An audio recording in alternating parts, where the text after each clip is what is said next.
السلام علیکم ورحمۃ اللہ تعالی وبرکاتہ۔ وعلیکم السلام۔ نحمده ونصلي ونسلم على حبیبہ الکریم، اما بعد، فاعوذ باللہ من الشیطان الرجیم، بسم اللہ الرحمن الرحیم۔ ومن یؤت الحکمۃ فقد اوتی خیرا کثیرا، صدق اللہ العظیم۔ درود شریف پڑھ لیں۔ اللہم صلی علی سیدنا مولانا محمد معدن الجود والکرم والہ الکرام اجمعین۔ عزیز طلباء، نماز عشاء کے بعد سے لے کر اب تک آپ سب نے مختلف انداز میں ذکر رضا سے اپنے دل و دماغ کو معطر اور خوشگوار کیا۔ دارالعلوم علیمیہ کے طلباء نے عمدہ اشعار پیش کر کے آپ کو محظوظ کیا۔ بعض نے اپنے گھنگرج خطاب سے آپ کو فرحت بخشی، اور ابھی آپ کے درمیان گرامی مرتبت حضرت مولانا فیضان المصطفیٰ جمالی صاحب نے شاندار اور عمدہ خطاب فرما کر اعلیٰ حضرت کی عظمت کا خطبہ پڑھا اور آپ سب کے دل و دماغ کو تر و تازہ کیا۔ اللہ تبارک و تعالی اپنے محبوبوں کے صدقے میں آپ سب کی اس قد و کاوش کو شرف قبول عطا فرمائے۔ آمین۔ دارالعلوم علیمیہ خلیفہ اعلیٰ حضرت مبلغ اسلام علامہ عبدالعلیم میرٹھی مہاجر مدنی نور اللہ مرقدہ کی دعاؤں کا ثمرہ ہے، اور ہزار مشکلات کو جھیلتے ہوئے آج بین الاقوامی شہرت کا حامل بن کر قوم کے بچوں کو علم دین سے آراستہ کر رہا ہے۔ آپ سب لوگ قابل مبارکباد ہیں کہ اعلیٰ حضرت جو حضور مبلغ اسلام کے مرشد اجازت، مرشد خلافت اور عظیم محسن ہیں، ان کی بارگاہ میں محبتوں کی نظر پیش کر رہے ہیں۔ آپ کو یاد ہوگا کہ ایک موقع پر حضور مبلغ اسلام علیہ رحمت و رضوان نے اعلیٰ حضرت کی بارگاہ میں حاضری دی، اور یہ وہ موقع تھا جب مبلغ اسلام نے دنیا کے بہت سارے ملکوں کا دورہ فرما کر بریلی شریف حاضری دی تھی۔ دوسرے ملکوں میں بالخصوص عرب میں جا کر اعلیٰ حضرت کی عظمت کا جو پرچم لہراتے ہوئے آپ نے وہاں دیکھا تھا۔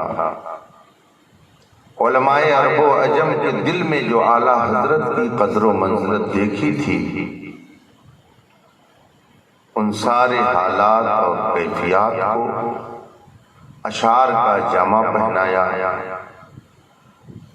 اور ایک نظم لکھی، ایک قصیدہ لکھا، اور اسے جب لے کر بریلی شریف پہنچے اور عرض کی حضور میں نے آپ کی شان میں کچھ اشعار لکھے ہیں، اجازت ہو تو سناؤں؟ اس وقت اعلیٰ حضرت کی بارگاہ میں بڑے بڑے علماء تشریف فرما تھے۔ ان کی موجودگی میں حضور مبلغ اسلام نے پہلا شعر جو پیش کیا وہ یہ: تمہاری شان میں جو کچھ کہوں اس سے سوا تم ہو، قسیم جامع عرفاں اے شہ احمد رضا۔ اور پھر نہایت سچی بات کا اظہار کرتے ہوئے آپ نے فرمایا: تم ہی پھیلا رہے ہو علم حق اکناف عالم میں۔ دنیا میں درسگاہیں بہت لگی ہیں، دنیا میں علماء بساط علم بچھا کر طلباء کو فیضیاب کر رہے ہیں، خانقاہوں میں مشائخ روحانی تربیت کر رہے ہیں، مگر جس طرح سے آج کچھ درسگاہیں بھی بہ گئی، کچھ خانقاہیں بھی بہ گئی، کچھ علماء بھی بہ گئے، کچھ پیر بھی بہ گئے، اسی طرح سے اس زمانے میں بھی تھا۔ اعلیٰ حضرت کو معیار سچائی قرار دیتے ہوئے مبلغ اسلام نے فرمایا: تم ہی پھیلا رہے ہو علم حق اکناف عالم میں، امام اہل سنت نائب غوث اللہ۔ سبحان اللہ۔ اعلیٰ حضرت رب کی بارگاہ کے محبوب کا نام ہے، بے شک، سبحان اللہ۔ محبوبیت کے اس درجے پر فائز تھے، بخاری شریف کی حدیث ہے، رسول پاک ارشاد فرماتے ہیں کہ کچھ ایسے بھی اللہ کے بندے ہیں کہ اگر وہ اللہ کی قسم کھا کر کہہ دیں تو اللہ ان کی قسم کو پوری فرما دیتا ہے۔ وہ اپنی زبان سے اگر کچھ کہہ دیں تو اللہ تبارک و تعالیٰ ان کا بھرم رکھتا ہے اور ان کی بات کو پوری فرما دیتا ہے۔ چنانچہ آپ نے یہ واقعہ سنا ہوگا کہ اعلیٰ حضرت کی بارگاہ میں بریلی شریف ہی کے ایک آپ کے بے تکلف احباب میں سے آنے والے تشریف لاتے ہیں، اور پھر اعلیٰ حضرت نے ان سے ان کے مزاج کے مطابق کچھ گفتگو کے بعد فرمایا: حکیم صاحب بتائیے آپ کا حساب کیا کہتا ہے، بارش ہوگی کہ نہیں ہوگی؟ انہوں نے فوراً حساب لگایا اور علم حیات کی روشنی میں کہا کہ حضرت اس مہینے میں تو بارش نہیں ہوگی، حساب یہی بتا رہا ہے۔ اعلیٰ حضرت رضی اللہ تبارک و تعالی عنہ اٹھے اور گھڑی کی طرف اشارہ کرتے ہوئے فرمایا: کئے بج رہے ہیں؟ انہوں نے کہا ابھی تو 11:15 بج رہے ہیں۔ اعلیٰ حضرت نے سوئی کو گھما دیا اور 12 پہ کر دی اور فرمایا: اب کئے بج رہے ہیں؟ کہا اب تو 12 بج گئے۔ اعلیٰ فرماتے ہیں آپ تو کہہ رہے تھے کہ ابھی اتنے بج رہے ہیں اور پھر آپ کہہ رہے ہیں کہ اتنے بج رہے ہیں۔ انہوں نے عرض کی کہ حضور آپ نے اگر گھڑی گھمائی نہ ہوتی، سوئی گھمائی نہ ہوتی تو ابھی اتنی جلدی 12 نہیں بجتے۔ اگر اپنے حساب سے چلتی اور آپ نے اسے گھمایا نہ ہوتا، سوئی کو تیز نہ کیا ہوتا تو ابھی 12 نہیں بجتے۔ اعلیٰ حضرت فرماتے ہیں آپ کا حساب ٹھیک ہے، لیکن جو خدا زمین اور آسمان کو چلا رہا ہے اور چاند اور سورج جس کے حکم سے چلتے ہیں، اگر وہ خدا چاہے تو پھر بارش ہو سکتی ہے۔ اور اس مہینے کی کیا بات ہے، اگر خدا چاہے تو اسی وقت بارش ہو سکتی۔ نہ بادل تھا، نہ بدلی تھی، نہ گھٹا چھائی تھی، مگر اللہ کے ایک محبوب بندے نے اپنی زبان سے کہہ دیا تو جو کہہ دیا وہ کہہ دیا، اور وہ بات ہو کے رہی۔ ادھر زبان سے اعلیٰ حضرت ادا فرما رہے ہیں کہ خدا اگر چاہے تو ابھی بارش ہو سکتی ہے، اور ادھر لوگ دیکھ رہے ہیں کہ بارش شروع ہو جائے۔ سبحان اللہ۔ گفتے اللہ بود گرچہ از حلقوم عبد اللہ بود۔ بظاہر بندے خدا کی زبان سے بات نکل رہی تھی، مگر حقیقت میں وہ خدا کی بات تھی۔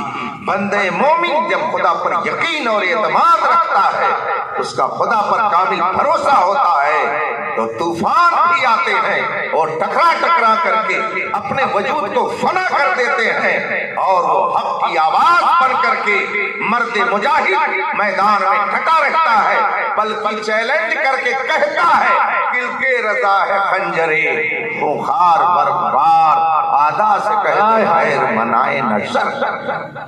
رسول پاک کی بارگاہ کے محبوب کا نام امام احمد رضا ہے، غوث پاک کی بارگاہ کے محبوب کا نام امام احمد رضا ہے۔ اسی لیے جو امام احمد رضا پر حملہ کرتا ہے تو امام احمد رضا تو الحمدللہ تربت انور کے نیچے آرام فرما رہے ہیں، مگر غوث پاک نے فرمایا ہے مریدی لا تخف واشل فإنی عزوم قاتل عند القتال۔ میرے مرید تجھے ڈرنے کی ضرورت نہیں ہے، مت ڈر، اگر کوئی تجھ پر حملہ کرے گا تو میں اس پر تمہاری طرف سے حملہ کر دوں گا۔ اسی لیے جو امام احمد رضا پر حملہ کرتا ہے، غوث پاک کا حملہ اس پر اتنی تیزی سے ہوتا ہے کہ وہ زمین کے نیچے دفن ہو جاتا ہے، اور رضا والے کہتے رہتے ہیں سب ان سے جلنے والا۔ احمد رضا کی شمع فروزہ ہے۔ آپ سب لوگ احمد رضا کی شمع ہیں۔ جو مسلک اعلیٰ حضرت کو بڑھائے اور اسے آگے لے جائے اور اس پر گامزن رہے، وہی مسلک اعلیٰ حضرت کی شمع کہلائے گا۔ وہ سب اعلیٰ حضرت کی شمع ہیں، وہ سب اعلیٰ حضرت کے چراغ ہیں، وہ سب اعلیٰ حضرت کے دیے ہیں جو جل رہے ہیں، اور نہ جانے کتنے ایسے لوگ ہیں جو اس روشنی میں ہی جل رہے ہیں، لیکن وہ جلتے رہیں گے اور رضا والے یوں ہی کھلتے رہیں گے۔ تبھی کسی نے کہا ہے رضا سے جلو گے جل جاؤ گے، اور رضا سے ملو گے تو مل جاؤ۔ ہاں، تو جسے کھلنا ہو اسے چاہیے کہ وہ رضا سے مل کے رہے، اور جسے جلنا ہو وہ رضا سے جلے۔ ریا والے دیکھیں گے کہ وہ یہاں بھی جلے گا۔ اور حضور خطیب البراہین رحمت اللہ تعالی علیہ فرماتے تھے بابو جو مسلک اعلیٰ حضرت سے ہٹا وہ ہٹا۔ صوفی نظام الدین خلیفہ رحمت اللہ علیہ خطیب البراہین فرماتے تھے بابو جو مسلک اعلیٰ حضرت سے ہٹا وہ ہٹا۔ تو میں اپنی تقریر میں ایک لفظ اور آگے بڑھا دیتا ہوں کہ وہ مسلک اعلیٰ حضرت سے ہٹا اور جہنم کی دیوار سے سٹا۔ واہ واہ واہ۔ تو جسے جہنم کی دیوار سے سٹنا ہو وہ اعلیٰ حضرت سے ہٹے، اور جسے دنیا ہی میں چمکنا ہو وہ اعلیٰ حضرت کا غلام بن کر کے رہے۔ میں کچھ نہیں ہوں، مجھ جیسے آپ کے بستی گونڈا فیض آباد اعظم گڑھ ضلع میں 50 علماء ہوں گے، 50 نہیں اور علماء ہوں گے، مگر رضا کے در کی غلامی کی یہ برکت ہے کہ جب تک بکے نہ تھے تو کوئی پوچھتا اس نے ہمیں خرید کے انمول کر دیا۔ اس در کے بھکاری بن کر کے رہو گے، اس در کے گدا بن کے رہو گے، اس در کے وفادار بن کے رہو گے، اس در کے جانسار بن کے رہو گے۔ خدا کی قسم طوفان آئے گا مگر وہ ٹکرا کر کے خود ہی فنا ہو جائے گا، تم چمکتے ہو چمکتے رہو گے۔ اس لیے کہ اعلیٰ حضرت نے فرمایا ہے چمک مجھ سے پاتے ہیں سب پانے والے۔ میرا دل بھی چمکا دے، برستا نہیں بدوں پر بھی برسا دے، برسانے والے۔ تو الحمدللہ یہ ابر رحمت ہی برس رہا ہے کہ آج نورانی مسجد میں ہم اور آپ بیٹھ کر کے اللہ کے اس محبوب کا ذکر جمیل کر رہے ہیں۔ اللہ تبارک و تعالی سرکار اعلیٰ حضرت کے فیض و برکات سے ہم سب کو مالا مال فرمائے۔ فیض لینے کے لیے قریب ہونا جسمانی اعتبار سے ضروری نہیں ہے، برکتیں لینے کے لیے قبر کا مجاور بننا ضروری نہیں ہے۔ نہ جانے کتنے لوگ خواجہ غریب نواز کے ہاں 24 گھنٹہ خواجہ دے دے خواجہ دے دے جھاڑو لگا دیتے ہیں، کسی کو مورچھل سے اس کی پیٹھ ٹھوک دیتے ہیں، اے خواجہ اس کو دے دے، خواجہ اس کو دے دے، مگر وہ سب محروم رہتے ہیں۔ خانہ کعبہ کے سامنے نہ جانے کتنے نجدی وہابی چکر لگاتے رہتے ہیں، مگر وہ فیض و برکات سے محروم رہتے ہیں۔ گنبد خضرا کے ارد گرد نہ جانے کتنے نجدی بدعقیدہ گھومتے رہتے ہیں، مگر وہ برکتوں سے محروم رہتے ہیں، ان کو فیض و برکات سے حصہ نہیں ملتا ہے۔ تو فیض لینے کے لیے جسمانی اعتبار سے قریب ہونا ضروری نہیں، دل کے اعتبار سے قریب ہونا ضروری ہے۔ آدمی اگر دل سے قریب ہے تو وہ بغداد میں رہ کر کے خدا کی قسم اپنے مرید کی دل کی آواز کو سن لیں گے، اور صرف سنیں گے ہی نہیں بلکہ وہ ایسی مدد کریں گے کہ یہاں سے پکار اٹھے گا، کیا دبے جس پہ حمایت کا پنجہ تیرا، شیر کو خطرے میں لاتا نہیں کتا تیرا۔ عزیز طلبہ، آپ اسی طریقے سے مسلک اعلیٰ حضرت کا گن گاتے رہے اور تعلیمات اعلیٰ حضرت پر مضبوطی سے قائم رہیے۔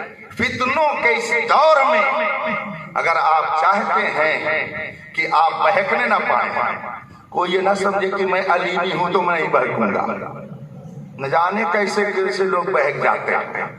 کوئی یہ نہ سمجھے کہ میں خطیب ہوں تو مجھ سے غلطی نہیں ہوگی، اور غلطیوں پر پھر غلطی کر کے اس پر اصرار کرنا کبھی مزاج ایسا بنائیے گا۔ اس لیے کہ اگر خطا ہو جائے تو فوراً اس سے رجوع کر لینا، یہ شان آدمیت ہے، اور خطا پر ڈٹ جانا اور اس کو صحیح ثابت کرنا یہ کار شیطنت ہے۔ اگر شیطان نے اللہ کی بارگاہ میں توبہ کر لی ہوتی کہ مولا مجھ سے خطا ہو گئی کہ میں نے تیرے حکم کی تعمیل نہیں کی، آدم کو میں نے سجدہ نہیں کیا، میں معافی چاہتا ہوں، توبہ کرتا ہوں، اس کی توبہ قبول ہو گئی ہوتی، معاف کر دیا جاتا، مگر اس نے غلطی کو صحیح ثابت کرنے کے لیے دلیل دینا شروع کر دیا۔ خلقتنی من نار وخلقتہ من طین، اے مولا تو نے مجھے آگ سے بنایا ہے، آدم کو مٹی سے بنایا ہے، مٹی نیچے جاتی ہے، آگ اوپر جاتی ہے، میرا مقام اونچا ہے، آدم کا مقام نیچا ہے، میں اسے کیوں سجدہ کروں؟ خدا کی بارگاہ میں دلیل دینا شروع کر دیا۔ حکم اخرج، چل گیٹ آؤٹ ہو جا، چل گیٹ آؤٹ ہو جا۔ تو یاد رکھیے گا، غلطی کرنے کے بعد حجتی کرنے والا توبہ سے محروم کر دیا جاتا ہے، مگر کچھ لوگ توبہ کو بھی تماشا بنائے ہوئے ہیں۔ صبح کو جام پیا، شام کو توبہ کر لی، رند کے رند رہے ہاتھ میں جنت رہ گئی۔ سب توبہ کرتے ہیں، شام کو پھر وہی حرکت، 4 روز کے بعد پھر کہیں تماشا لگتا پھر توبہ کر لیتے ہیں، پھر وہی حرکت کرتے ہیں۔ ایسے لوگوں کی توبہ کا کوئی اعتبار نہیں ہوتا ہے۔ توبہ اس کی معتبر ہوتی ہے کہ اگر اس نے توبہ کر لیا تو پھر کبھی اس کام کے قریب نہ جائے۔ یہاں بعض لوگوں کا حال یہ ہے، اس محفل میں پہنچے، دیکھا شیعہ یہاں زیادہ ہے، بدعقیدہ زیادہ ہے، تو ان کی بولی بولنا شروع کر دیا، اور اس کے بعد میں جب سنیوں کی محفل میں پہنچے تو کہا ارے وہ مجھ سے چوک ہو گئی تھی، اچھا ٹھیک ہے میں توبہ کرتا ہوں، اور پھر 4 روز کے بعد کسی شیعہ نے دعوت دے دی، پھر پہنچ گئے، پھر وہی بولی شروع کر دی۔ یہی لوگ ہیں کہ صبح کو جام پیا، شام کو توبہ کر دی، رند کے رند رہے ہاتھ سے۔ تو ایسا بننے کی کوشش مت کیجیے گا، مسلک اعلیٰ حضرت پہ قائم ہے۔ خداوند قدوس نے ہمیں جو زندگی دی ہے، ہماری آنکھوں میں اس نے بینائی دی ہے، ہمیں جو اس نے قوت سماعت دی ہے، ہمیں جو اس نے بولنے کی طاقت دی ہے، کس لیے دی ہے؟ اعلیٰ حضرت نے ہم کو بتا دیا، دہن میں زبان تمہارے، بدن میں ہے جان، ہم آئے یہاں اٹھیں بھی وہاں۔ اسی لیے میرے مرشد گرامی تاج الشریعہ نے فرمایا، زندگی یہ نہیں ہے، زندگی ہے نبی کی، نہ سمجھ مرتا ہے زندگی کے لیے، جینا مرنا ہے سب کچھ نبی کے لیے، مسلک اعلی حضرت پہ قائم رہو، زندگی دی گئی ہے اسی کے لیے نبی سے جو ہو بیگانہ۔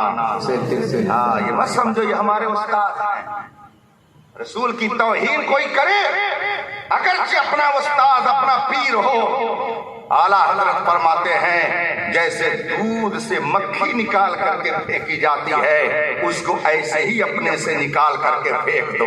اگر نبی کی توہین کرنے والا تمہارا استاد اور پیر ہے اور تم نے پیری اور استادی کا لحاظ کیا، ارے ہمارے استاد سے کیا بتائیں، ہمارے پیر صاحب کیا بتائیں، اس کا مطلب ہے تم جھوٹے ہو کلمہ طیبہ کے پڑھنے میں، اس لیے کہ جس نے نبی کا کلمہ پڑھا ہے وہ نبی کی عظمت کو ہمیشہ اپنی نگاہوں کے سامنے رکھے گا۔ استاد اگر نبی کی توہین کرے تو وہ استاد کی ہمدردی نہیں دکھائے گا بلکہ مصطفیٰ جان رحمت پر اپنے آپ کو قربان کر کے کہے گا میری جان کیا ہے، کروڑوں تیرے نام پہ سب کو وارہ کرو۔ اللہ تبارک و تعالی ہمیں سچا پکا سنی صحیح عقیدہ بن کر رہنے کی توفیق عطا فرمائے، علم نافع بخشے اور عمل صالح کی دولت سے مالا مال فرمائے۔ آپ سبوں نے امتحان کے دوران اپنا قیمتی وقت دیا۔ مجھے ایک بزرگ کا واقعہ یاد آیا، وہ پڑھتے تھے ایک ادارے میں، اتفاق سے اعلیٰ حضرت کا عرس قریب آ گیا۔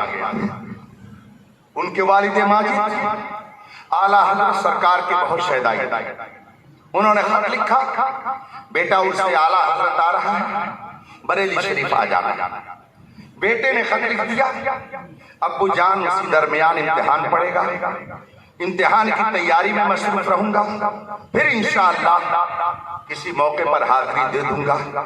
تو باپ نے جلال میں آ کر کے وہاں سے خط لکھا کہ مجھے اپنے بیٹے کا جاہل رہنا گوارا ہے، مگر عرس اعلیٰ حضرت میں نہ آئے میرا بیٹا یہ مجھے گوارا نہیں ہے، اس لیے کہ میں یہ جانتا ہوں کہ جس کو علم اس وقت مل رہا ہے وہ سب اعلیٰ حضرت کے ساتھ رہا ہے۔ وادی رضا کی کوہ ہمارا رضا کا ہے، سند دیکھیے وہ اعلیٰ حضرت کا ہے، اوروں نے لکھا ہے بہت علم دین پر جو کچھ ہے اس صدی میں وہ تنہا رضا کا ہے۔ واہ واہ۔ جتنے مدارس اہل سنت ہیں ہندوستان میں بار بار یہ بات کہتا ہوں کہ ان سب کا شجرہ علمی اعلیٰ حضرت سے جا کر کے ملتا ہے۔ اعلیٰ حضرت ہم میں سے کسی کے دادا استاد، کسی کے پر دادا استاد، کسی کے لکڑ دادا استاد، ہم میں سے ہر ایک کا علمی شجرہ امام احمد رضا تک جاتا ہے۔ وفادار پوتا وہی ہے جو اپنے دادا کے افکار و نظریات پر قائم رہے، وفاداری دکھائے، اور جو پوتا خراب ہوگا اس کا آپریشن کر کے ڈاکٹر اس کو باہر کر دیں گے۔